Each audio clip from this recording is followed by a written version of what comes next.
Hey y'all, so for this month's Scraplift Spotlight series, I am going to be scrap lifting out of a Scrapbook and Cards Today magazine, and the one that I chose is from summer of 2019, and I don't have any issues sharing with you the actual pages in the magazine because you can go download them for free from their website, which is pretty awesome. But I love to buy them because I like to, study them, hold them in my hand and study them.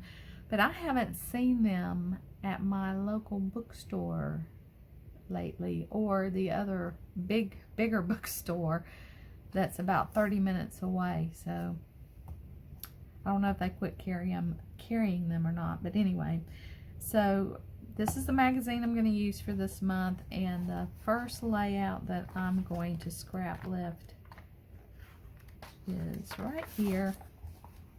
This one that says Say Cheese is by Orly Cormier, Cormier.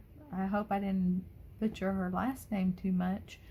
I do have this line of paper, but I'm going to do something different because recently I went through all my subscription kits and kind of organized them by putting the paper that most represents the colors in the kit and kind of the style of the kit in the front of the package.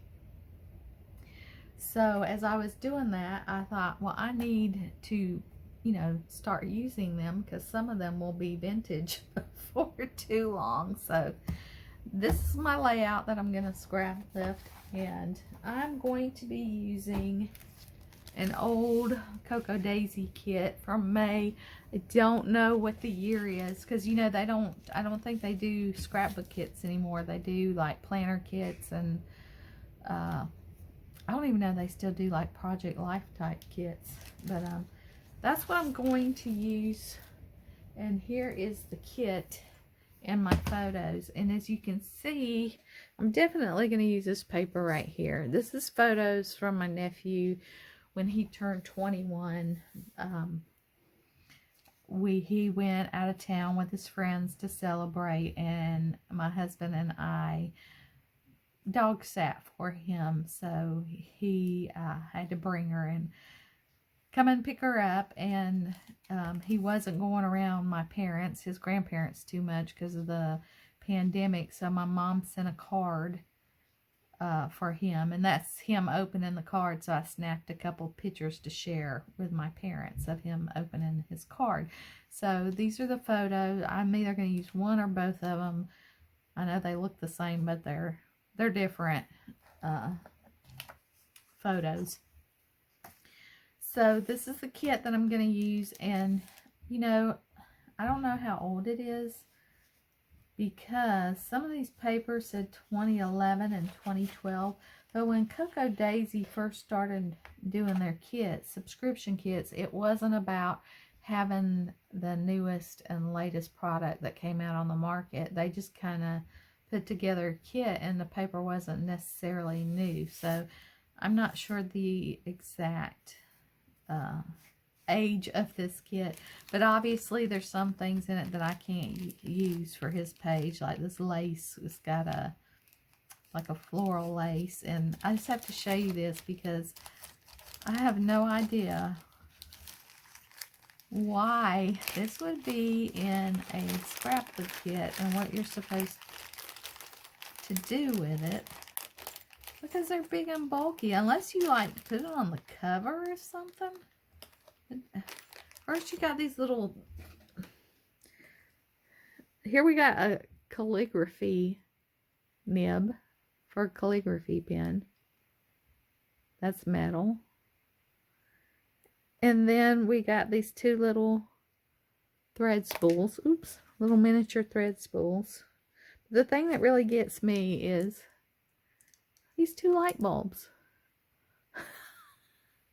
I don't know what the purpose of them is for, and why would they?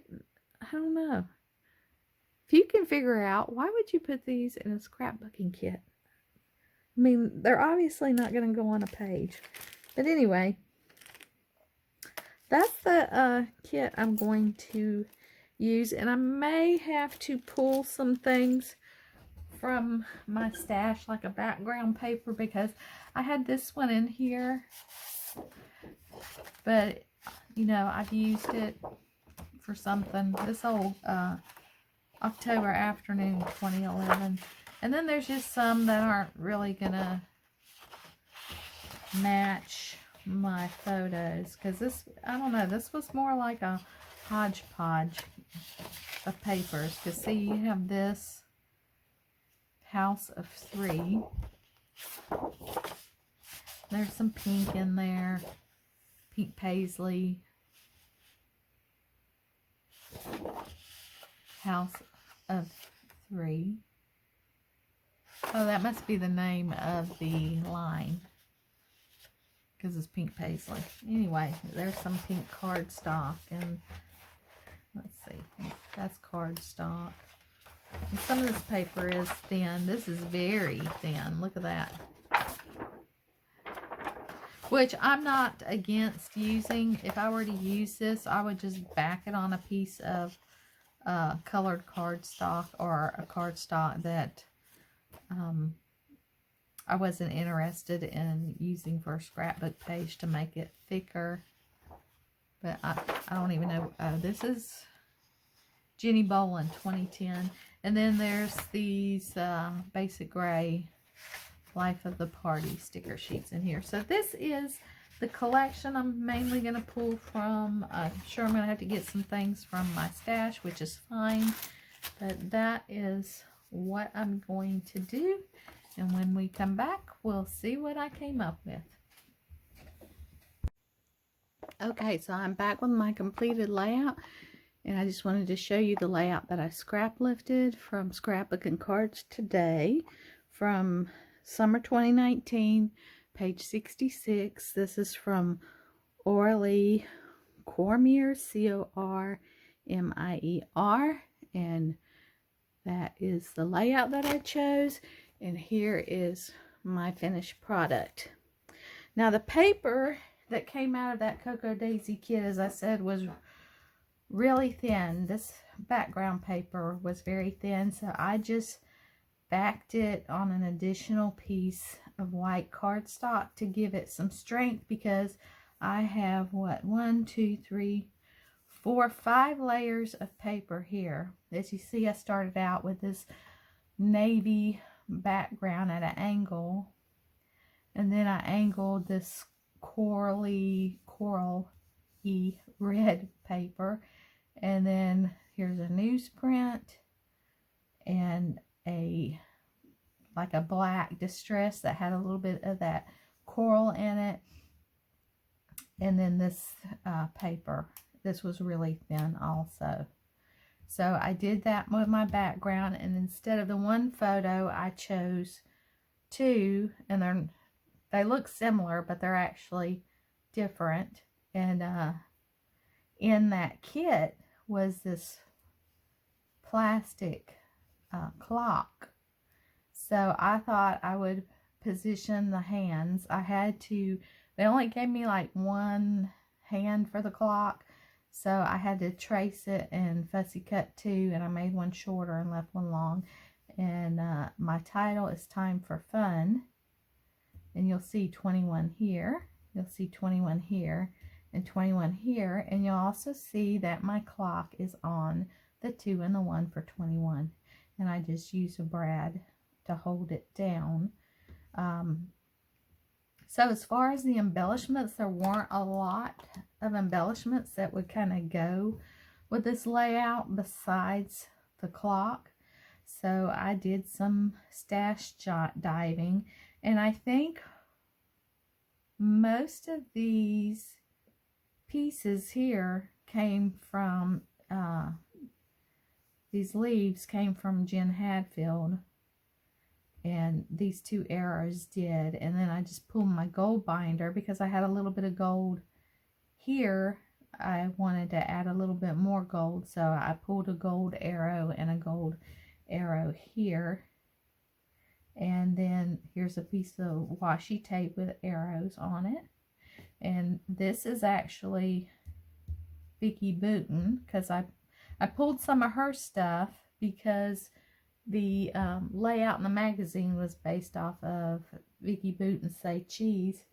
And I cannot find my Vicki Boutin die cuts. I know I put them together, you know, on a 8.5 by 11 paper, but I don't know where they're at the moment. I looked for them. They're probably in the same place as my other embellishments that I can't locate at the moment. But anyway, and then I really went old school. Now, these were basic gray stickers that were in the kit, and they're kind of a wood grain. I know it's hard to see from here, but I went old school, and I pulled out these Making Memories alphabets to get this 21. Now, if you have any of these are old. They're from 2003, and they still go on wonderfully. And you can tell that the quality of them is much better. This paper that they're on is so much thicker than what rub-ons come today, because I won't buy any rub-ons now because they're such poor quality. And I've had some that come in a kit that actually, as soon as I took them out of the packaging, they were stuck to the backing, you know, this backing that they give you. So I don't buy any rub-ons, but I do have all my rub-ons together in a basket so I can try to get them used up. And I don't think they'll go bad because I've had them for so long, but I just want to get them used because I really like them.